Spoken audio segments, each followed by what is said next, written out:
Good afternoon, everyone. Rich Swerbinski with the Mortgage Collaborative here once again with the last week in mortgage today, our weekly whirlwind through all the latest happenings in the mortgage industry. And each week I am pleased to be joined by one of our lender members as my co-host. And this week, really thrilled to have Ryan Doehrmann, the SVP Mortgage Lending from Green State Credit Union, in the co-pilot seat. Ryan, good to see you, bud. Good to see you. It's been a while, and hopefully towards the end of this year, maybe at the conference, we can see each other face to face. Yeah, this same conversation over a couple of cold adult beverages, That would be great. Here to Zoom. So yeah, happy to be here though. Thanks for joining us, Ryan. And for our attendees, as always, any questions, comments, thoughts, commentary, please feel free to just shoot it into the chat or the Q&A, and we'll incorporate it into the show. Ryan, let's jump right into it. Kind of a slow news week in the mortgage industry, still waiting on the Supreme Court FHFA thing. A lot of the news headlines really in our industry this week, just I guess around the general business climate, fixed rates back into the twos, yet all the application data reported on by MBA and others been pretty stagnant. Refis are down at their lowest levels in a couple months, even though rates are low. Purchases seem to be really just stagnant over the course of these last 4 or 5 weeks as we head into the summer here. And that obviously is just a supply issue, right? Nothing more to it. Yeah, it's pretty much the same story. I've been listening to some of the other leaders that have been on here the past month or so, and it's no matter which market you're in, it's the same story, and it's no different here in Iowa. We're pretty much basically Iowa driven here, and each of our markets. Supply difficult. The good thing about us is with where we're at in each of our markets and how purchase driven we are, and I know we'll get into that. We get looks at about every single transaction that's out there. So we've been talking to a lot of our realtor partners and trying to stay up to date on what's going on. Our communication with our mortgage lenders and the realtor partners has been good. But as far as our outlook, we're heading, our June has been off to a great start, and our July outlook looks pretty good. So far so good here at Green State. And I want to get a little bit more into Green State Credit Union a little bit here. Unique lender, a credit union, the biggest lender in the state of Iowa. Used to be the University of Iowa Credit Union before you guys rebranded. But very forward thinking, very tech forward, operate like an IMB with that credit union structure, and do want to get into that in a little bit here because it is a very unique model that I know a lot of our members have found interesting. But sticking with the current business climate, it seems kind of crazy. I read yesterday that purchase apps year over year are down 24%, which seems crazy because a year ago it was like the beginning of the pandemic, I guess. It was but people were still buying homes, but it really speaks to just the supply side, restrictions that we have in the marketplace now, that purchase applications are down 24% from the middle of June last year. Yeah, it's crazy. But if I look at our numbers, last year, and we're from last June, we're actually going to.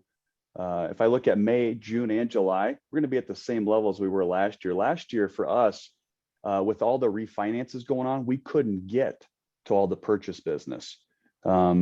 This year, we've staffed up, and we're actually getting a lot more purchases in because we're able to get back and service those members that we weren't able to get to last year. So even though the applications are down, as far as the deals are concerned, we're able to get them called back and still been able to get those on our books. So we haven't seen the downturn as much when I look at the numbers year over year. That's awesome. And that's why I like to bring up those benchmarks that are put out by MBA and others in the industry.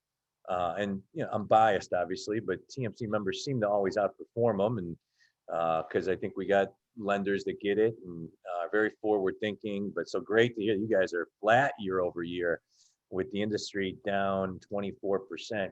Your projections for this year, first of all, because we didn't talk about it, what did you end up doing last year volume wise? What were your projections for 2021, like at the beginning of this year? And then what, I guess, are your projections, if different now, for how you see 2021 coming in volume wise for you guys at Green State? Yeah, great question. So last year we finished with total first mortgages at 11,600 for just under 2.7 billion. Now, to put that in perspective, we only have 30 loan officers here at Green State. I know it's hard for people to understand how we do it, and if you're just I could go on for an hour to try to explain it. But if I look at the pace though from this year, so we staffed up too. Last year, just like everybody was drinking out of the fire hose, and we had to put the governor on for a few times last year and actually shut down refinances last year. So we would have done a lot more. But as far as projections for this year, we got out of the gate hot in the first quarter. I mean, we were up over 70% in the first quarter. Now that has pulled back. We all remember what happened last April and May when it comes to production. Basically, we're giving out home loans almost for free. So, we've pulled back a little bit the past couple of months, but as I mentioned, in June and July, we're still back up to the level that we were last year. So we're projecting similar numbers to what we had in 2020. Now, some of that is because we have hired about 25 to 30 more folks in our back office. We've also added a couple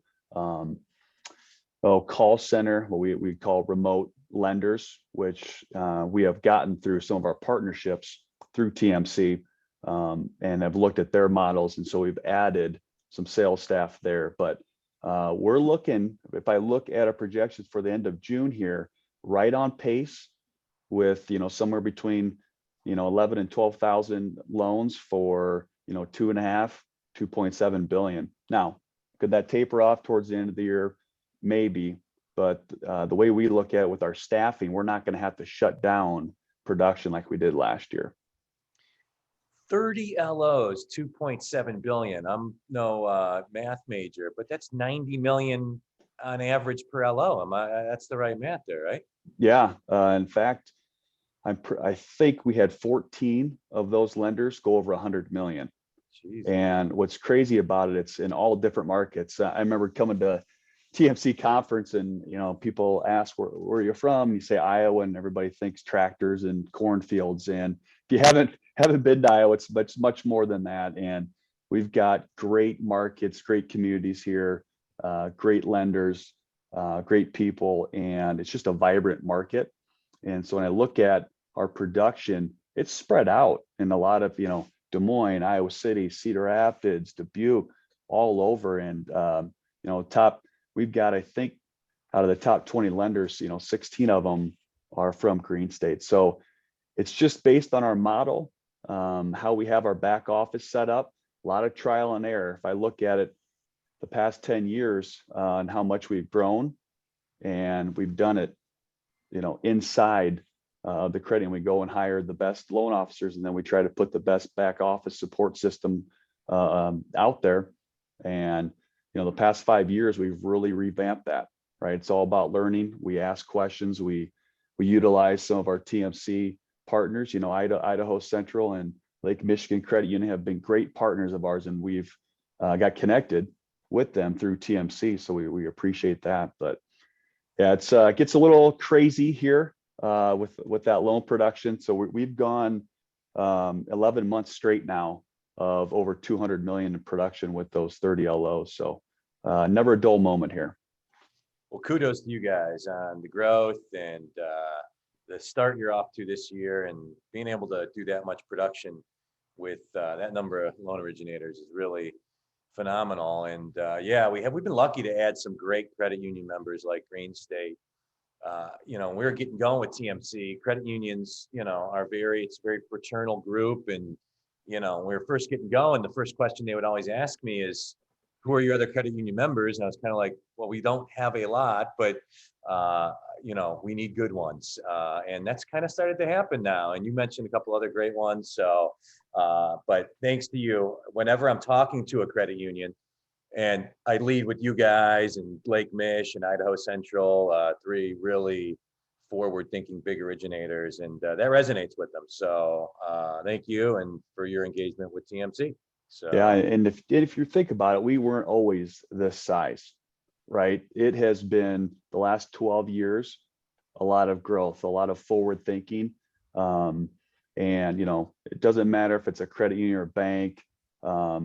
If you put the strategy in place, okay, you can build this over a 10-year period. And it's really, we've done it through how can we get people to bank with us by leading with mortgage. Okay. First of all, you got to go get the right people. All right. You got to have a commitment to mortgage lending, and you have to have a commitment to tech, especially right now, a commitment to technology. So you compete and having the best software out there. So happy to talk to people too, to kind of show the model. But we haven't always been like this. It's been a gradual buildup in the past 10 years. this is the last week in Mortgage Today. I'm Rich Werbinski with the Mortgage Collaborative, and this week joined by Green State Credit Union's SVP Mortgage Lending, Ryan Doehrmann. Ryan talked about volume projections and what you did last year, the interest rate climate, 30-year fixed rates in the high twos to low threes, depending on credit, and all that good stuff. Back down, they were in the threes, and now back down a little bit. Seems like rate is not driving behaviors at this point. It's all just can you find a home? Most of the people, it seems like, that have refied. Just interested your thoughts on maybe the interest rate climate. Feels like the economy is starting to get rolling now. The inflationary fears have been, for better or worse, shrugged off, it seems like, by the bond market and by the stock market to a lesser degree.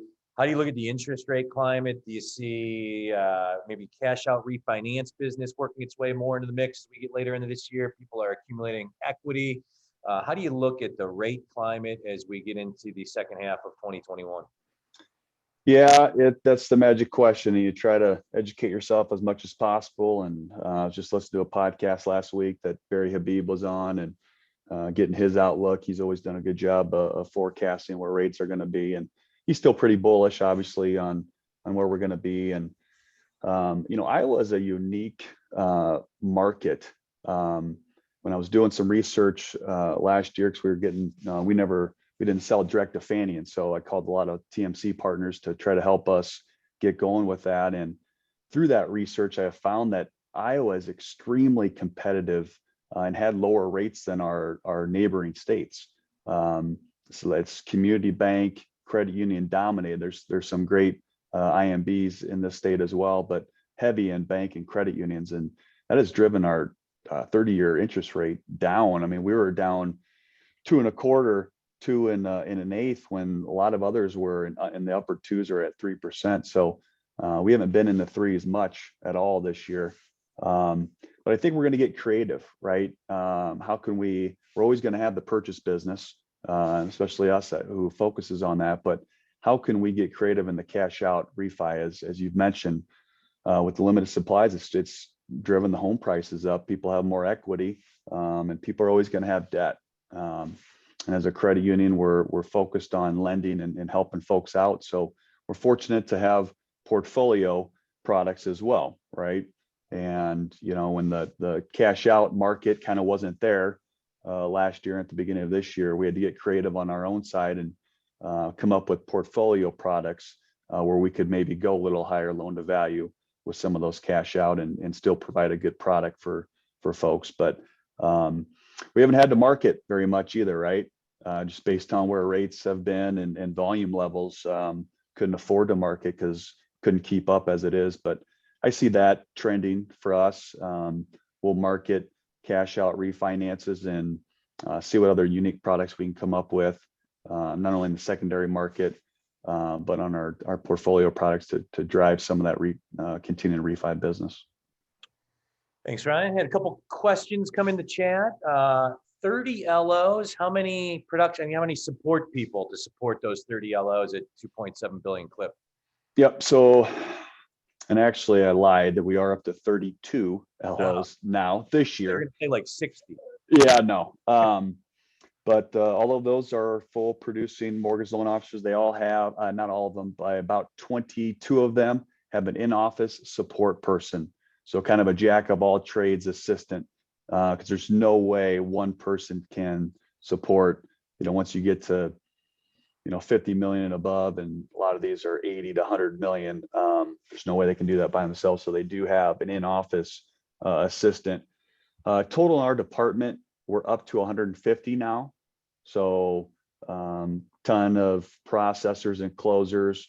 We've got some final analysts that fund our loans, a full post-closing and servicing staff. So we do service a $2 billion in-house portfolio as well, in addition to all that secondary market business that we do. So 150 person department. As far as sales are concerned, 32 mortgage lenders, 22 in-office assistants. That sort of, like I said, can be a little bit of sales, but mainly support.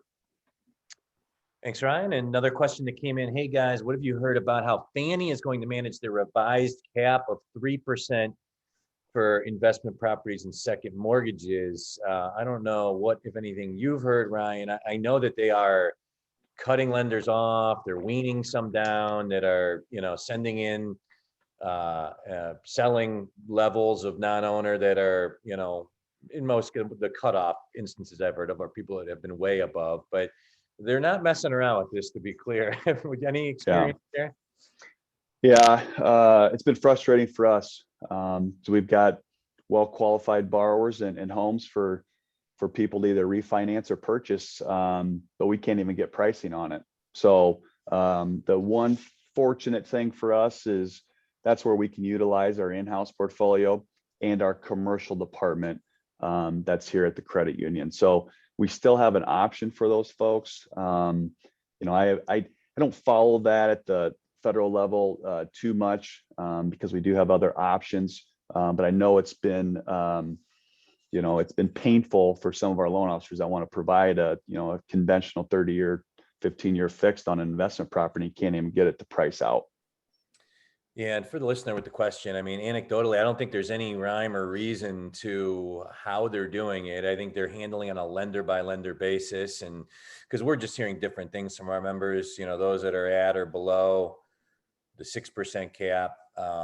There's been no news. Some that are selling in above those levels have, varying levels of being warned or being, having the level they're allowed to sell lowered. So something to keep an eye on for sure as we get into the summer.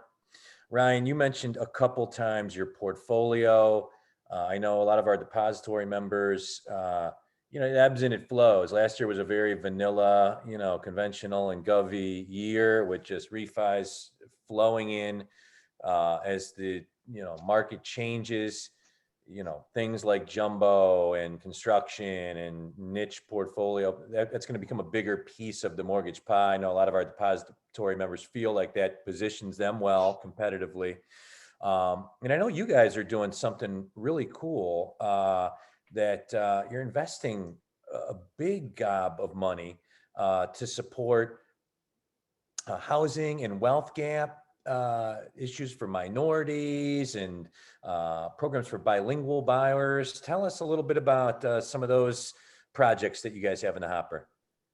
Yeah, I appreciate you bringing that up. It's something that we're passionate about here. If you look back to everything that occurred in our country last year, opened a lot of eyes, and definitely our CEO, Jeff Disserhoff, and our leadership group, stepped up and recognized. I think the first thing you need to look at is to admit that there is a problem, right? There is. And unfortunately, in the state of Iowa, we have one of the largest disparities between white and non-white in home ownership. And that's embarrassing. So we took a step back, and it's easy to talk about, okay? But a lot of times there's no action done. We have the ability, we have the people, we have the financial resources. And to me, I think we have the responsibility as the largest financial institution in the state of Iowa to do something about it. Okay, not just talk about it, do something about it. So we have committed $500 million over the next 10 years to help bridge the wealth and home ownership gap between whites and non-whites in this state. And hopefully, as we expand our brand and our credit union into other states, we can help bring that to other states as well. So, we're only about 5 to 10 yards down the field with this initiative. We're still creating the products to it. We're starting to market it a little bit. We've got strategies going on, but we're really happy about that. And we're hoping other people and other companies kind of join that as well. And so, because we're going to need help, we can't solve it alone. And like I mentioned, I just think that the first thing is to do your research. When I first saw that we were doing this, it made me go research on how we got here, right? I mean, the blatant redlining and housing discrimination that occurred in our past that has created issues in many generations. And if we can do something about it, by golly, we're going to do something about it. So excited for that. That's going to come down to mortgage loans, grants, down payment assistance. Everything's on the table to help people. So, and if there's something that we can't do, because obviously we've got fair lending issues that we need to look at. We can't just be giving loans out to anybody, especially if the debt to income ratio is way over the qualified mortgage limit. But then that's fine. We're going to find in each of our markets housing counselors to help set people up. Okay, we can't purchase right now. When that happens in those communities, a lot of times they give up. Okay, if they don't get the right company, the right person, this isn't for me, I give up, and then that affects future generations. Well, we'll get you set up with a counselor and a program and a plan. So maybe you can't do it now, maybe in 1 to 5 years, maybe down the road, you'll be able to buy a home. So super happy about that. And if anybody ever wants to discuss that, be more than happy. We've also recently have hired a bilingual business development manager. And we're also committed to, if you think about it, there's a lot of people out there that are unbanked or that don't trust the financial system. And English is not their first language. All right. And with that comes not a lot of trust. People are scared. Well, what are we doing to making sure that we're hiring? So right now we're focused on the Latino and Hispanic community. Okay. How many employees do we have that are Hispanic and Latino? How many of our employees speak Spanish? Okay. We're committed to helping with that. And also we're committed to, rewriting our I-10 program. We've hired special loan officers that are paid on a different basis because when you work with that community, those loans take longer because they want to come in. They don't utilize our technology. They want to come sit down face to face and build and gain that trust with you. So just two things that we've have done this year that we're committed to. If I look at our vision, we create lasting values to those that we serve. It doesn't say that we only serve a certain segment of the population. We want to help all. So I appreciate you bringing that up and looking forward to building those two initiatives. Kudos to yourself and all the leadership at Green State for literally putting your money where your mouth is, and excited to hear about the continued development of those programs. Certainly will be impactful in the communities that you serve. This is the last week in mortgage today. I'm Rich Swerbinsky with the Mortgage Collaborative. Have about 5 minutes left with Green State Credit Union's SVP Mortgage Lending, Ryan Doehrmann. Ryan, one of the real fascinating things to me in this job these last 6+ years for me has just been to understand the mortgage lending climate nationally. You mentioned Iowa is very depository heavy on the mortgage lending side, banks and credit unions. The West Coast, Northeast, really IMB heavy. You got states like Ohio is just like a dead mix of regional banks and community banks and IMBs. And so getting back to the competitive landscape for a moment, just curious to get your thoughts on just how you view it, really kind of like on a macro level. You're competing in state It sounds like on a very aggressive basis with low rates and high competition with other leading banks and credit unions there in Iowa.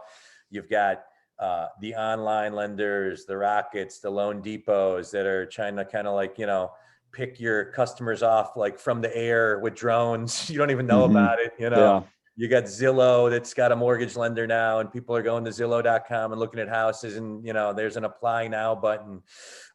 Just curious to get your take on the current competitive landscape in the mortgage lending arena, macro, and how you view that and how that impacts your business strategy maneuvering as you move from here on forward.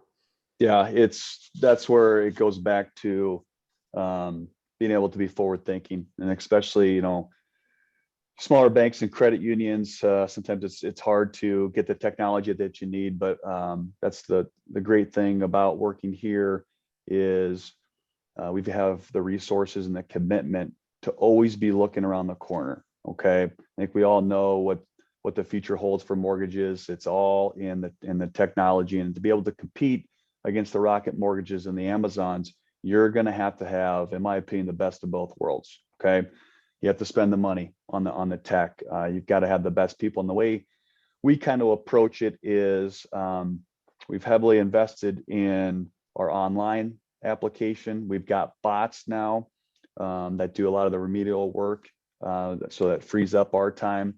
But how can we have an online presence, but yet still have the local mortgage lenders there to answer questions, be able to come in face to face, and so you really connect with it. So that's what we're focused on. E-close is our biggest focus, which I think is pretty much everybody's biggest focus right now. Iowa is still a wet signature state with the note mortgage. So we just rolled out with Simple Nexus our e-close strategy. We've already tested that, and our refi loan closings last week just took 5 minutes. And then the member comes in and signs the note mortgage and a couple of the other documents that need notarized. But eventually, over time, that's going to evolve. It takes a little bit of the face-to-face interaction away, which I'm not sure how I feel about that yet, but that's the future. And so that's what we're doing to stay competitive, to stay ahead of the competition, is to invest in that. When we see certain things out there, investigate it, go talk to other banks and credit unions to see what they're doing, and keep adapting. So I'm biased, obviously, but the whole just like, not thinking everything, talking to other peers and leaders, obviously is really the core vision behind TMC. I've seen you and others in the network just embrace it fully and the impact it's had, and just give you guys a lot of credit. I give the credit union a lot of, having worked for depositories running mortgage lending, it's tough for them to keep their stomach for mortgage lending. Inherently, a lot of depositories don't like mortgage lending because it's a inefficient business to some degree. You got to hire, you got to fire, it ebbs, it flows, and banks like, making big commercial loans in many cases. But so it's great to see an organization like Green State that has had that continued commitment to residential lending, and leaders like yourself, bringing in leaders like yourself that allow them to stay on the cutting edge. Work from home. Where are you at with work from home? I always like to get everybody's opinion. It seems like people are all over the board, from everybody can stay home, I want everybody back in the office, to the hybrid, where I think a lot of people are at. Where are you guys at with bringing people back to the office?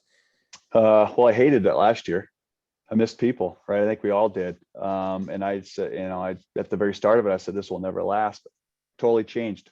I'm biased. I like to see people, like to be around people. But as we have found, a lot of our back office staff is way more efficient. Our underwriters will never come back in the office. Okay. They are heads and toes, way more efficient, quicker, better at their jobs. So we'll have a hybrid approach. We'll give people the option. If they want to come in, they can. But we're also going to give people to work from home. Quick story. We had somebody that wanted to move to Nashville. In the past, that person would have had to have left our company. Now, she's working down there, and she's one of our top processors. So it opens up, we're not huge markets here. So as far as like staffing, it's sometimes difficult to find good processors, closers, post closers. Now we can go and search, nationwide for staff. So fully on board with it. We do have some folks still in the office, but a lot of them are permanently going to stay work from home. And as long as we have Zoom and, we're a big Microsoft Teams, which has drastically changed our environment. The collaboration that occurs through Microsoft Teams, if someone has a question, now they just throw it in through a chat or through the Teams channel, and now you have 20 people answering the question. So that in and of itself, I know there was, last year wasn't fun, but it kickstarted a lot of these efficiencies, e-closing, Microsoft Teams, Zoom. And so now it's made our jobs a lot easier. I can pick up, have a Zoom call with somebody over in, one of our markets that's 2 hours away and have a face-to-face conversation where we weren't doing that in the past. So fully on board with it. Now, what if that employee wanted to move to Columbus, Ohio instead of Nashville? Would you still have retained her? As long as they stayed Hawkeye fans and not Buckeyes, they would be okay. I can't have any conversation with you without getting at least one Buckeye jab in. Yes, so. yes. Yep. Well, Ryan, as always, great to see you, bud. Can't wait to share a cold beverage with you sooner rather than later, and appreciate your membership, your engagement with TMC, and for sitting in the co-pilot seat this week on the Last Week in Mortgage Today. Hey, Rich, thanks for having me. And again, to all you guys at TMC, it's a fantastic organization. It's really helped us take it to the next level. So thank you to you guys. Thanks, Ryan. And to our audience, thank you for taking some time out with us this afternoon. Every Tuesday, 2 p.m. Eastern, we're here for the Last Week in Mortgage Today. And of course, as always, we will release this as a podcast and put this on our YouTube channel, where I know a lot of people watch and listen as well. So until next week, have a great rest of the week, everyone. Take care. See you guys.